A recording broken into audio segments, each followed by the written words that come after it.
Hello and welcome to the Thinking Fellows podcast. My name is Caleb Keith, and today I am joined by Bruce Hillman and Adam Francisco. Scott is out this week speaking at a Higher Things conference. I think that whatever one they're doing in the Pacific Northwest this year. And so we're going to do this without him this week while he gets to catechize some youth, which is pretty good opportunity. The Thinking Fellows is brought to you by the 1517 podcast network of shows. You can go to 1517.org/podcasts to see all of our shows there. You can also go to the show notes that are in this episode. The show notes are simply some of the description of this episode and then some links that we put below. We curate those over at 1517 Podcasts every week, and we change those show notes across the shows. And so if you go down there, there should be relevant links to this week, things kind of happening at 1517, maybe a recent article, information about conferences, or a book that has come out recently, new academies, etc. We keep those notes up to date, and we copy those into new shows so that you can see things that are going on at 1517 in real time. If you enjoy the Thinking Fellows, I'm sure you will find the rest of the material over at 1517 helpful, encouraging, and comforting. So please do go check out those show notes below. Okay, guys, we kind of had a question mark last episode. Are we going to do Lord's Supper and baptism in one episode, or will they turn into two? I think very naturally turned into two. We ended up doing what I felt like for a topic that we've done, countless times, as Adam pointed out before we recorded too. It just sometimes feels like we're beating a dead horse. We were able to kind of come at it with new life, so that was great. And hopefully we could do the same today's topic, which is the Lord's Supper. We are, of course, been sort of building up to these things as we do our dogmatic series. We've had justification, sanctification, means of grace as a general topic, and then now the specifics with baptism and the Lord's Supper. And again, this is a topic that historically the Thinking Fellows has done a lot. This one also comes up in Q&As. The sacraments obviously have listeners who didn't grow up in Lutheranism, who listen to Thinking Fellows, asking lots of questions about Lutherans or other Christians, because just like baptism, we kind of opened it this way last week, this is something that is fairly universally practiced throughout church history, especially up until sort of modern times, or when radical Reformation churches really grow in the West and the United States and things like that. But there's a not totally unified agreement, especially by the time the Reformation comes, about what this is. So maybe just some basic overview in this, maybe a good one for Adam, in its most basic sense, maybe its most basic definition. What is the Lord's Supper? And then maybe we break into that there are some different confessions on that. And then I would say too, one of the things I liked about the last episode that maybe we can do is go, doctrine, dogmatics, we can break these up into an outline like this, but it's not really pick and choose, right? Like you can't be like, well, I want the Lutheran view of justification and the Baptist view on baptism and the Roman Catholic view on Lord's Supper. That all seems to make sense to me. These things are sort of packaged together because these doctrines relate. So maybe we can get into that too, about how sort of if you have buy-in, or you think the Scripture is speaking in one way about these other doctrines, and your stopping point is the Lord's Supper, maybe why this isn't an individual pick-and-choose situation. So, Adam, could you give us maybe like the most basic working definition of what is the Lord's Supper? Well, it's the second sacrament, at least in the Lutheran tradition. Though I think we've mentioned maybe 2 times now that there's some debate over whether absolution would be included in that number, but the normal number is 2, as opposed to Rome's 7 fairly extensive, 7 sacraments. The sacrament, it is it's taught in the Scriptures. Every gospel, John is an exception, though there's some interesting stuff in John 6 that people debate about whether it applies to the Lord's Supper, and then also in 1 Corinthians that tells us exactly what Jesus said when he instituted the Lord's Supper. It is believed from a theological or doctrinal perspective, much like baptism, that it is not just the physical elements, bread and wine, but because the Word of God is attached to them, that when taken in faith, deliver forgiveness of sins. I think that's real basic. That was good. Yeah. Well, thank you. I'm trying to keep it real basic. I mean, we could maybe, for the Lutheran tradition, when we speak of the Lord's Supper, especially in the context, you mentioned, Caleb, a little bit ago about the differences across the confessions or denominations. Lutherans would be very quick to also assert that in the Lord's Supper, the bread and wine also, along with them, is the real presence of Jesus. Jesus' body and blood is in, with, and under those physical elements. We call that simply the doctrine of real presence. Some will confuse that with the doctrine of what's called consubstantiation, which, I don't know that it's all that big of a deal. It's just not the same as real presence, but it's not like the worst term in the world. And that's in contradistinction to, say, like a symbolic view that you would have in Baptists and most traditions, that apart from Calvinism, which has its own particular view in the evangelical world, and then also in distinction from the Roman Catholic view, which has a view that says that the bread and wine are actually transform at the words of institution into the body and blood. And it's a long-standing doctrine in the Catholic Church, the Roman Catholic Church, that wasn't really made official until like the 13th century at the Fourth Lateran Council, but you can trace its history way back to the early church in a way, not in terms of the terminology of transubstantiation, but in terms of the understanding that the bread and wine become the body and blood in some way, shape, or form. That's a little bit longer definition, but it is. It brings up, I think, one of the most important things we can do in this episode, which is to say, at the beginning, you give a simple definition, sort of backed up by the account of the Gospels of where and how Jesus instituted it and what he promised with it, which is sort of basic. This is my body and blood. Take, eat, take, drink for the forgiveness of sins. Very basic, right? And then that leads to a bunch of questions and sometimes answers and sometimes explanations. And in the case of Lutherans, sometimes the absence of explanations about the how, the when, the mechanics of the thing that are not given in Jesus' institution of promise, right? It's not and let me sit down and give you the mechanics. And so there is sort of where a lot of these differences go. And I think for Lutherans, we tend to really lean into this lack of mechanical explanation given in Jesus' institution and simply assert trust in the words given there. And then that gets us, why did we get this question so often? I'm thinking, fellas, is because we tend to lean away from that. And you brought up some names for that, right? So the mechanics question has led to some answers like transubstantiation, which is essentially sort of a moment of transformation from bread and wine to body and blood.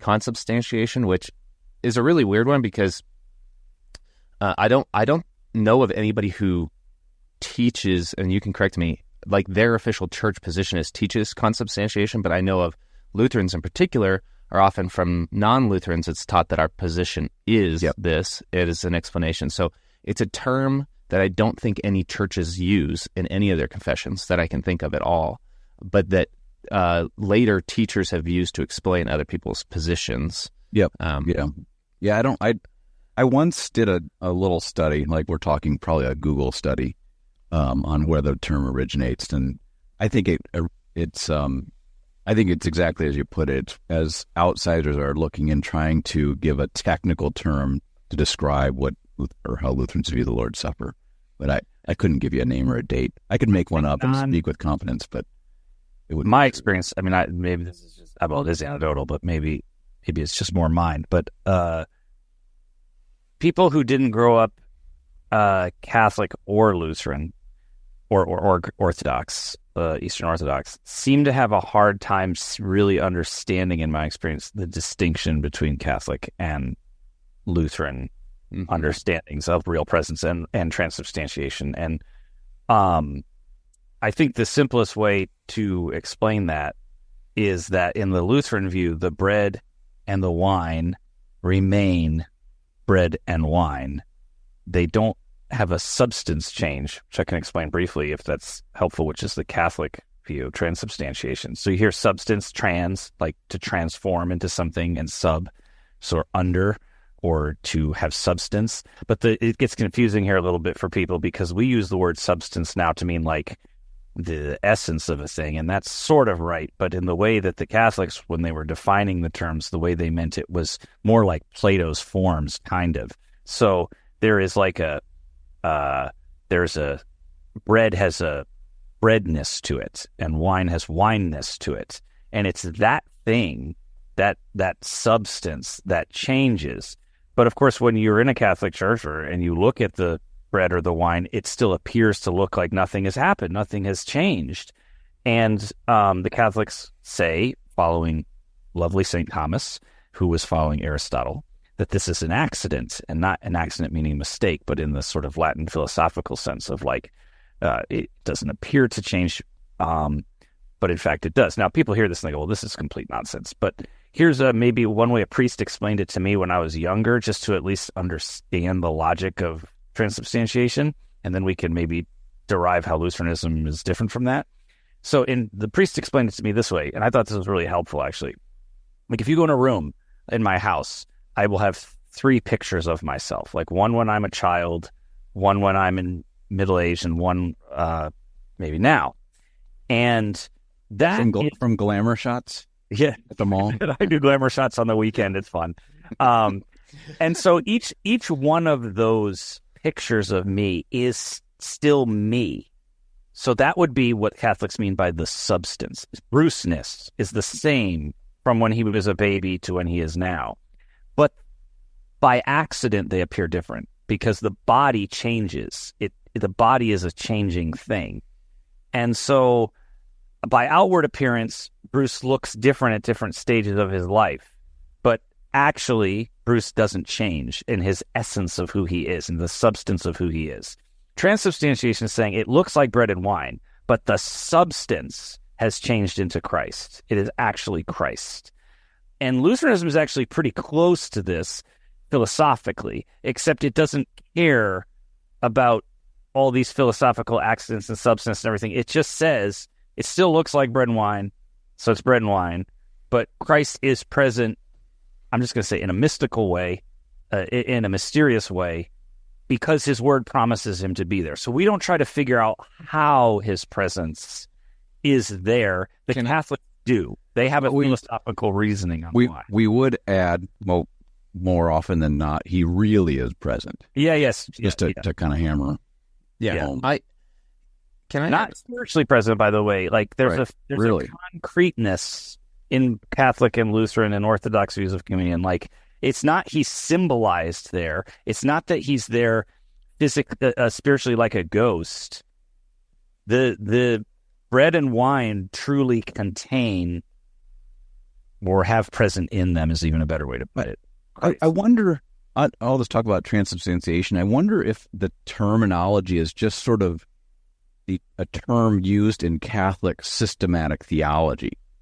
Because, that was why I started wondering about this, is we've got a Catholic church on the way to our church on Sunday morning, and on their, I don't know, what is it, a scrolling marquee or whatever, and things. It said one morning something like, "Come experience the real presence of Christ in the Eucharist." Yeah. Yeah. And I thought, I wonder if like on a catechetical level, as they're teaching the faith, do they really hammer home transubstantiation, or is that just sort of like the systematicians' it's probably theory? They hammered it home for me in my first communion in confirmation, but then they refer to it as the Eucharist in church and in church things. But this is just my experience, when they teach from the catechism, they teach transubstantiation. My my other suspicion, Adam, is like people who are in Lutheranism know this, is throughout the years, Lutheran churches have gotten more lax on their typical like policies and practice around communion, the reception of communion by non-members, etc., right? For good or for ill, where you fall on that, or for whether or not that's in line with the rules of the church body or whatever. And I have a sense that has happened with Catholics as well. Like Lutherans aren't unique in this, in that like catechesis has gotten easier or less emphasized, or your particular priest thinks that doctrine is kind of unwelcoming and so doesn't really, maybe teaches it officially but doesn't practice it.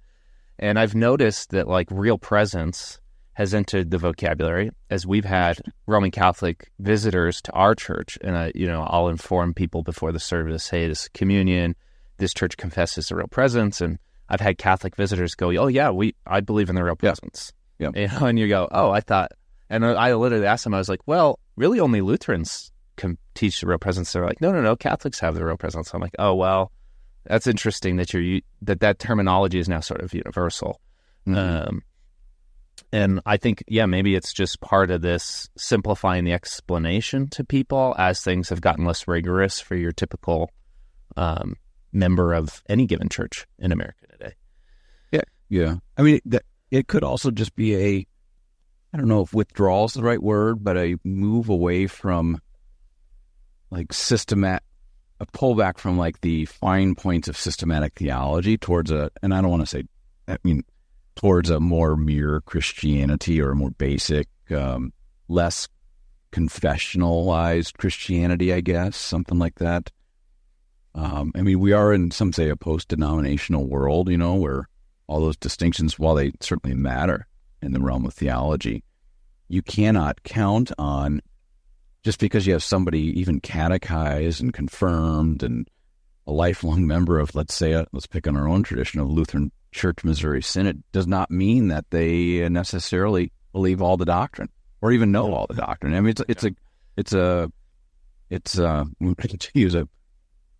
just use the word, a crapshoot, what people believe. You just don't know until you talk to them. Church membership is kind of more of a social thing than it is a confession these days. Yeah, you can have somebody who's been a member in a church for 30 years say something very weird at a Bible study, right? That's like totally, and you'll ask them, where did you learn that? And it'll be like, oh, like I've been listening to Christian radio for 20 years and this just made sense to me, or something like that. Or I heard it on the Thinking Fellows.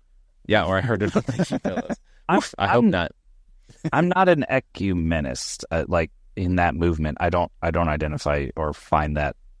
I'm cautious of that. But I do think there's something to Paul's statement that's sort of like, those who aren't against us are for us. And I think in a post-Christendom world, Christians have far more in common with each other than everybody else. And that's something to celebrate in that sense. You can still have your distinctions and be one body of Christ.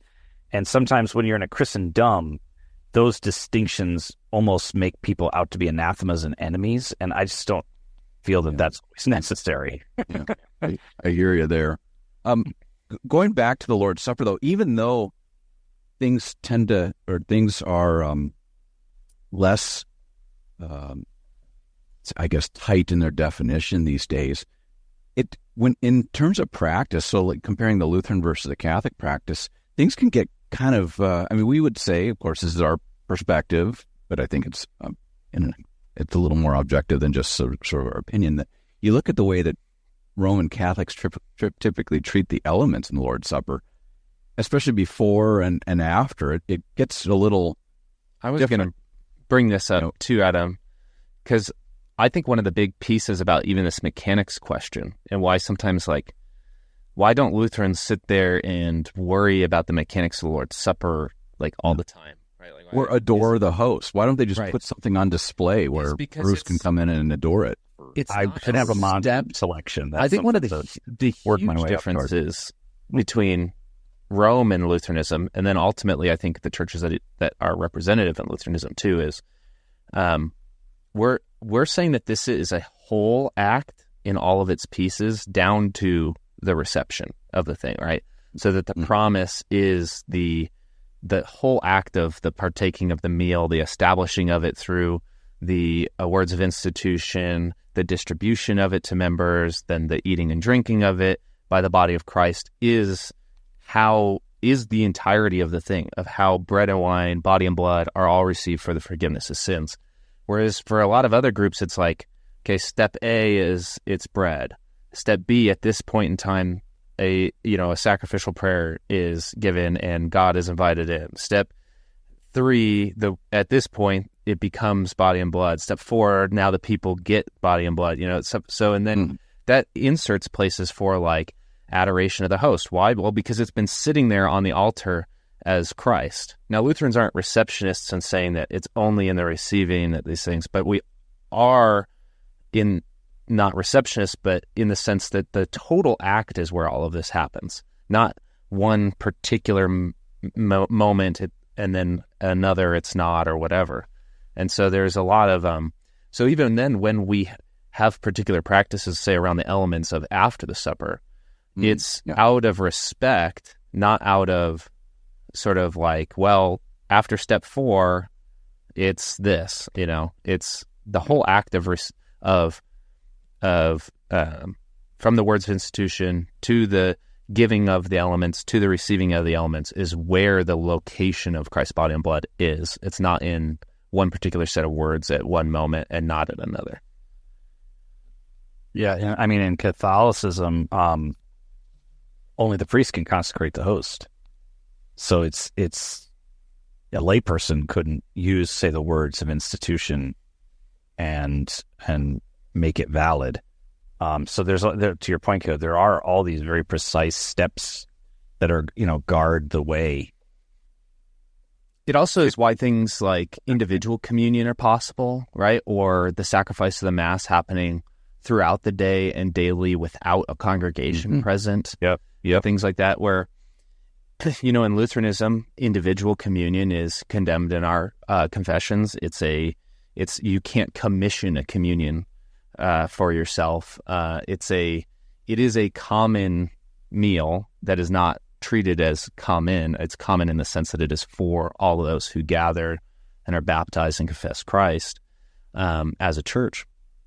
And so you don't have things like, well, yeah, we do this in a corner alone because God wants us to do the process of this thing, or it provides peace or grace to the world or something like that. Or superabundance, super irrigation, works of super irrigation and grace. Mm-hmm. It's interesting, Caleb, you said earlier when we opened about, I don't want to get too far ahead, but it's a good point to insert this, how you can't kind of buffet style these different doctrines we've been talking about because it doesn't work. Here's a good example of that. So in Catholicism, you can't, only the priest can consecrate the host. Why? Well, because the priest has had the sacrament of holy orders. It's that sacrament that gives him the right to perform the other sacrament. And so even in an emergency in Catholicism, a layperson can baptize a baptized person can baptize another person in an emergency when no priest is present, and it's valid, but not communion. That requires holy orders. And even in an emergency, it wouldn't be considered a valid Eucharist. Because the priest is set apart for, you have to remember in Catholicism, the entire Mass is centered around and moves itself to the sacrifice of communion. I mean, it's the whole reason you do the Mass. And so the priest is the only one who has been set apart for that work and been ordained and blessed for that work. Because it's about placating God more than it's about receiving individual forgiveness. Yep. And so, and they establish a doctrine that's different, which is there's a continual need to do this with God versus this sort of final offering that then has bountiful promises and forgiveness then continually given to the church, which is... And the Catholics fear, I mean, it's a real fear. It's written in the canon law and in the explanations that, like, if a layperson were to attempt to consecrate the host, that they could screw it up. And not only would they bring defame to Christ, but they could essentially make the cup of wrath that Paul talks about with the unworthy taking of the bread and wine. Like, that person could be, well-meaning, but end up actually cursing people. So there's this, real fear of making sure that you get all the parts of it right. Which, I mean, on a surface level, you can appreciate that there's a sense of wanting to do due diligence. But it's an unbreakable system. It doesn't work if you pick and choose parts from it. It's too tightly. It's a machine, right? Like, you can't just take a part out of it and think it'll still run. Like, that's not how the Catholic Church doctrine works. I think another good point for this episode and drawing the distinction we did actually of having two episodes, baptism and the Lord's Supper, because one of the things that can happen is you can sort of just lump the sacraments together as sort of generically doing the same things and just sort of talk about them all as a unit. So this can happen in preaching too, and it's not bad per se, but it's just like a habit thing where you can just talk about the word and sacrament, the word and sacrament. And so the baptism and the Lord's Supper get wrapped up together. But there is difference in them. There's difference in the scripture. They're ascribed sort of particular promises in addition to the general promise of faith and the forgiveness of sins that they have. And maybe it's a good opportunity to point out some of those, right? Where like baptism is got a huge focus on new life, rebirth, new washing. In Paul, we get a specific promise to being joined to Christ in his death and resurrection through baptism and things like that. For the Lord's Supper, there's a substantial focus on, especially if we look at where and how this was given, on the particular atonement of sins and Christ's death and sacrifice and the receiving of that particularly for you. One of the other major differences is baptism is received individually, even if it's in the presence of all believers. But communion is received as a meal, right? Like amongst other believers, with other believers. We all share the one loaf. There's a sense of it being distributed, right? Like baptism, it's not like I baptize someone and then I go start sprinkling the water over everybody else. Yeah, so is there any utility or like benefit to, as we catechize people in this, drawing these distinctions versus always just sort of lumping them together as the sacraments? I'm sorry, could you ask that again? Like, is there benefit to making these distinctions versus just telling people they're both for the forgiveness of sins? It's this kind of mechanically, it's a physical means bound by the word, sort of unified definitions of the sacraments. Is there like a ton of benefit in parsing out the particularities of each one to people? Well, or any particular comfort or? Well, I mean, a real basic thing with the Lord's Supper is Christ tells us to do this often. You know, every time we do it, we proclaim the Lord's coming. Also in the Lord's, so baptism, there's only one baptism for the remission of sins. In the Lord's Supper, it's well, if you go to a church that celebrates it every week or maybe a little less, I don't know. Every church is different there, but you're receiving weekly the forgiveness of sins. So it's a constant, not just a reminder as some sort of memorial, but an actual real absolution of a sort, if you will. I don't want to, I mean, Bruce probably coming from a Catholic background, there's some would go even further, what they call like the medicine of immortality or something like that. Is that? Yeah, I know. So it's like I'm not going to think of it right now. I know what you're referring to. Well, and that's like this elixir, which that's would be the Catholic view. I think that's a little too much. Baptism too is like individual admission into the faith, right? So we can actually even see this with some of the weaker views on baptism too, as the strong personal confession emphasis, even though it is personal receiving of faith. And in communion, you sort of get the establishment of the church corporate, right? Like this is a corporate, like this is a corporate gift given to many, not just an individual in the time too. So you actually see the drawing together of the church for particular things together. And we've talked about that need of having other believers, that they need you need them kind of thing. And communion is one of these examples, right, of where you are drawn together for a particular thing. I think too that to answer your question, like if you think about just throughout the year, the different seasons of a year, we get gifts at Christmas, we get gifts at our birthday, we might get gifts on Mother's or Father's Day or something like that, or an anniversary or whatever. No one is like, well, you get gifts on Christmas, so why would you get gifts on another holiday? Like, well, there's no benefit to that, People just don't think that way. But when it comes to the sacraments, people sometimes make this objection, like, well, if you're getting forgiveness of sins through praying for it, why do you need the sacraments? And why too? But realistically, that's just because Christ commanded it. Right. Case closed. And there is, and I'm cautious of this word at times, but I think here it is pertinent. We talked about it a little bit last week, but there is a different experience to all three.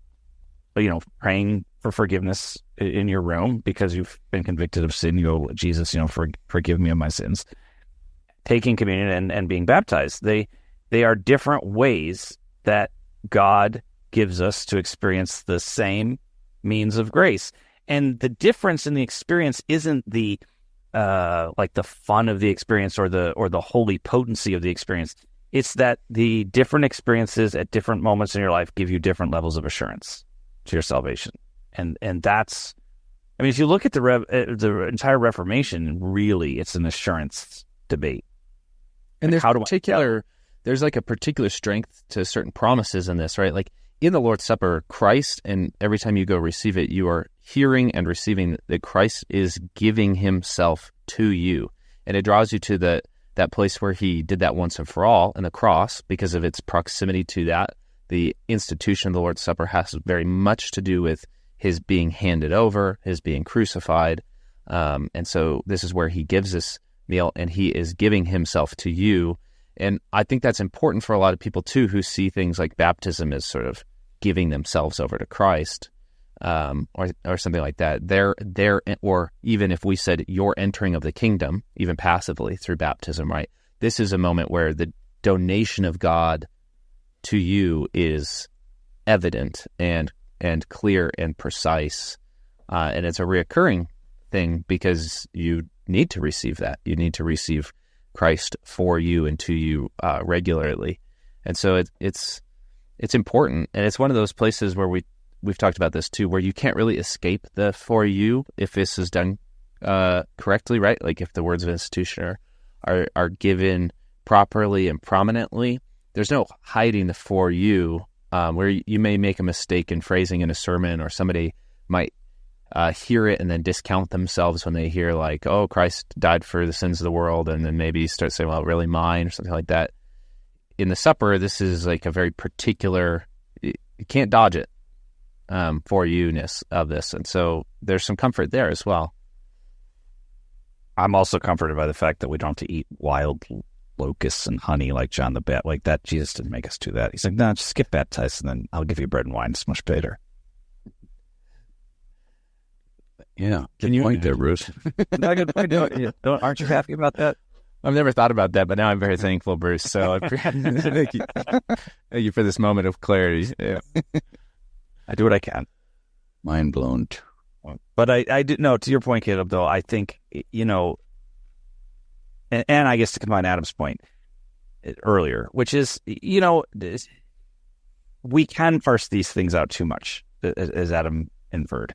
But at the same time, it's really good to know that parsing is there if you need to kind of fall back on understanding why it's important and why churches do it and why churches protect it and why churches debate different parts about it, because it's not like it's irrelevant. I mean, it's a really important part of what it means to live in the good news that Jesus is giving us and await his second coming, when he is with us in a glorified body present. I think that eschatological part of communion, the kind of getting Christ who's really present with us, but also is getting us ready for Christ coming again, is also part of the theology here that's really important. And actually kind of crazy in the early church, and I've always found this kind of beautiful, they actually said not only is Christ present in communion, but all of the dead saints are there because it's one body, and we're all united. Christ says in one body in communion because all are in Him, and so the early church felt, and I think this is just a beautiful picture. Like when you take communion in the church and Christ is there, your loved ones who've passed on and know Christ are there with you too, because they're in Christ. The promise of what Christ has given them, it comes with Him. And, they're in His train, so to speak. And the early church wasn't like, so pray to them and ask them for cool things. They were just like, celebrate the fact that, they're with the Lord. And in this moment of communion, the church is reunited again. You're still one body, right? You're still one body. Death doesn't separate the body. Win this. Yeah. Yeah. It's a statement on the defeat of death. And I've always found it comforting, especially to people who are in the midst of deep grief, to share that view of the early church with them, which they can take or leave. It's not directly in Scripture, but it's deduced. It's theologically deduced. And you could say, when Christ is there, all the promises of Christ are there. And I think that can bring real comfort to people. Is there anything, maybe, I don't know how far we want to take this, but I know there's actually a lot of questions about this for people today. Is there anything about our beliefs about this that should have weight on our practice of this? So, obviously certain things are necessary, and we've maybe implied that, but, you can't really have communion without the words of institution, right? You can't just silently have communion. We've said, asserted there's no individual communion is condemned, or commissioning a communion for, like Bruce said, works of supererogation is condemned, and things like that. Is there anything else in our practice that we should do, or is a good practice to do in being reverent towards this? I know obviously churches today struggle between open and closed communion. I was just gonna say that's the controversy. Yeah, that's a big one. Most have settled on some sort of middle ground now, probably less for doctrinal reasons and more for it's not worth the fight reasons with either group, kind of things. But is there anything about this that demands a particular set of practice or reverence or how it should be treated? Well, you're not to take the body and blood of Christ in an unworthy manner. Big question is, what does that mean? Paul says, "Don't come hungry," like it's it's your morning snack or whatever. So there's a definitely, whatever unworthy means, it certainly at least includes not treating it overly casually. It's just not something to be meditative about. I think Paul makes that very clear. Yeah, and it makes it clear you have to wear a tie. I care what you wear, but there's a posture, if I could say it that way, that one discerning the body and blood of Jesus. Yeah. We could take that as discerning the real presence of Christ there. Though I know there's some debate about that, but it's interesting, Caleb. You mentioned, or maybe it was you, Bruce, the big debate being between open and closed, and then there's subcategories like close with a D in parentheses and yada yada yada. Which is either it's not that many, but open with a statement or closed, but to fewer people than it should be, or whatever. Yeah. People know what these. I'm just thinking. I don't know. Everyone in the audience knows even what the difference. So closed communion would historically mean that your church practices communion for its members, and that guests would be permitted to commune if they're a member of a church in your church body after meeting with the pastor, and that people who aren't members of your church body wouldn't be permitted to commune.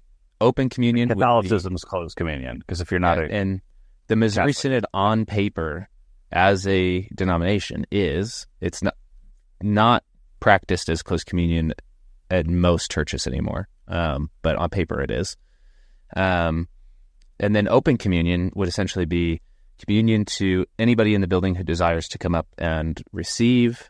That would be strictly open, and then close is sort of this variation, usually with minimum requirements, so it's technically closed. So they might say something like baptized believers who confess the same thing as this church. You may not necessarily be a member in our church body, but if you confess this, and here's our statement, kind of thing. Or, hey, you're part of another Lutheran church that confesses similar or the same things on the supper, so maybe you can commune to, kind of thing. And then there's basically the whole spectrum in between. You can find individual practices at church, but those are, I think, the broad kind of. And this is all based around what Adam was saying, like who could be worthy or not worthy to take. So churches have taken that idea. It's that, and then the curse. Well, that, I mean, I think that's the root of it. But then there's also, like, is communion a public confession of a common faith? And if so, you got to guard the rails, so to speak. And lest our listeners think this is just like an in-house Lutheran thing, this is a debate across denominations. I had heard Al Mohler, who was a Southern Baptist, confessional Southern Baptist or Reformed. I don't know how he would describe himself now, but he's part of the Southern Baptist Convention. He talks about there being a closed communion policy in the Southern Baptist tradition, at least on paper, which I found really surprising.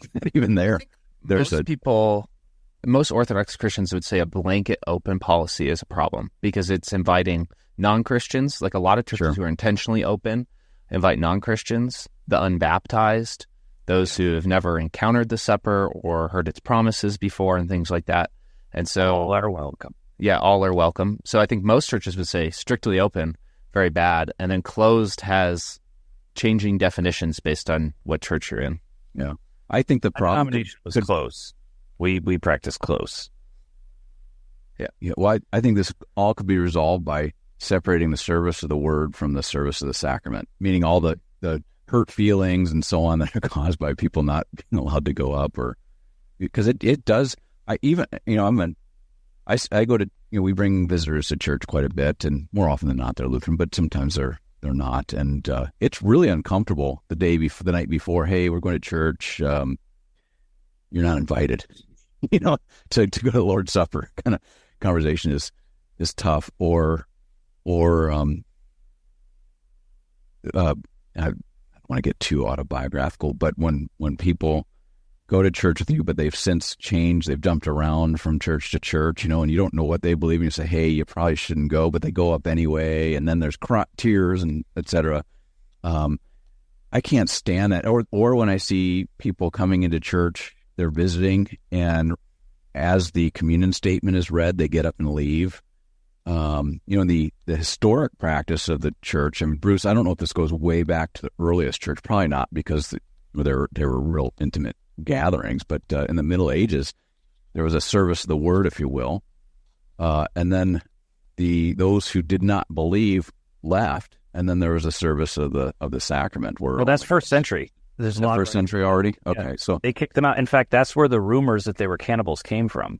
It's because no one actually witnessed the Lord's Supper, and so they heard part of the liturgy that eating bread, bodies, and drinking blood, and the Romans and the rumors got away from them, and they actually thought that they were eating aborted babies in those ceremonies. So it gave a bad reputation to Christians at first. And Adam, I totally agree with this, having experienced this here as well, where I have personally made an effort to move our church much closer to some sort of closed because it was pragmatically open and it was a problem.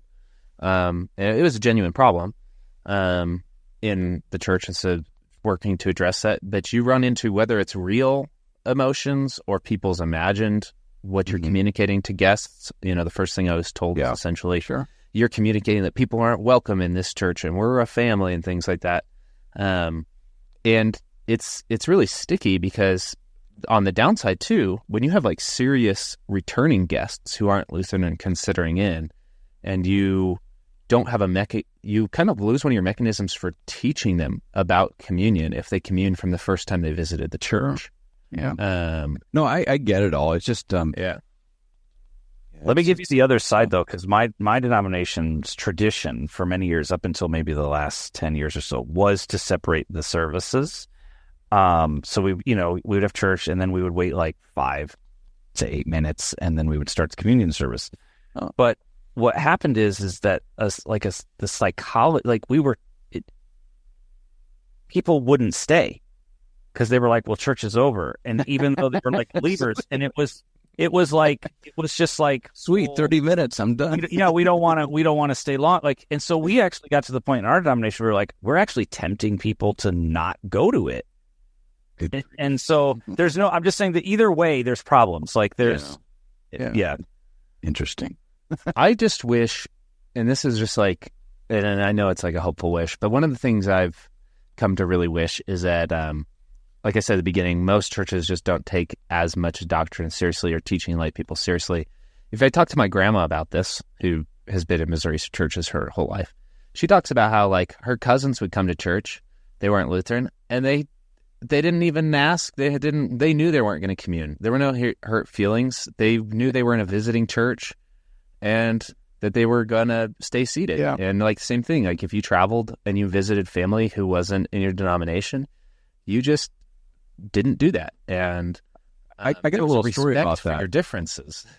Caleb, I think I maybe told you this a while ago, and Bruce, I probably haven't told you this, but and listeners, don't be too upset. I was kind of led on. I did this seminar on a Saturday afternoon for a church, several hours long. I think it was on apologetics. This is years and years ago. And it was a big non-denominational church, but it had more Reformed pastorate, but still non-denominational. And then we went out for dinner, and the pastors, took me out for dinner, and they said, "So what are you preaching on tomorrow?" And I was like, "Huh?"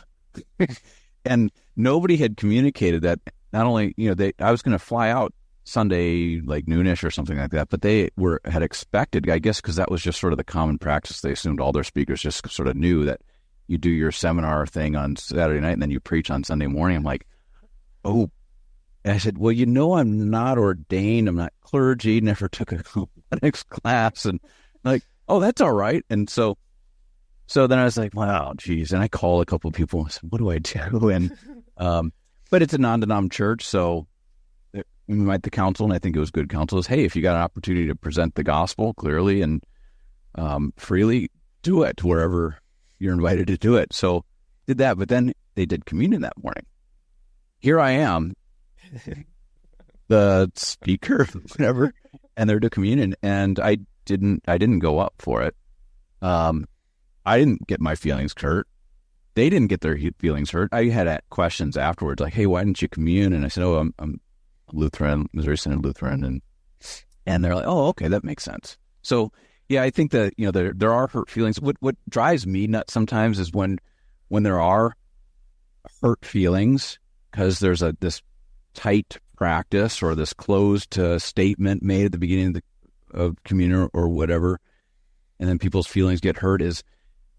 The people whose feelings get hurt, they're the ones who take this stuff so casually that they'll jump from one particular church, then the next week they're at a Sparkle Creed church or something in between, and they're the ones who take things so casually. So why would they get their feelings hurt? Care. That's because they feel like they're being rejected, right? It's judgmental. That's how they get. Yeah.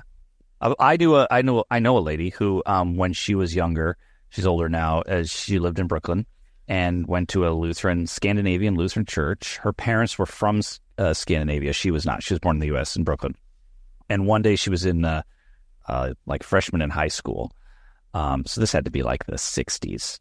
And went to main school in Brooklyn. And one day after school, she needed her mother to pick her up near her friend's house. But there's some weird construction or something. So she wanted to have her mom meet her at the church steps nearby. But it was a Catholic church.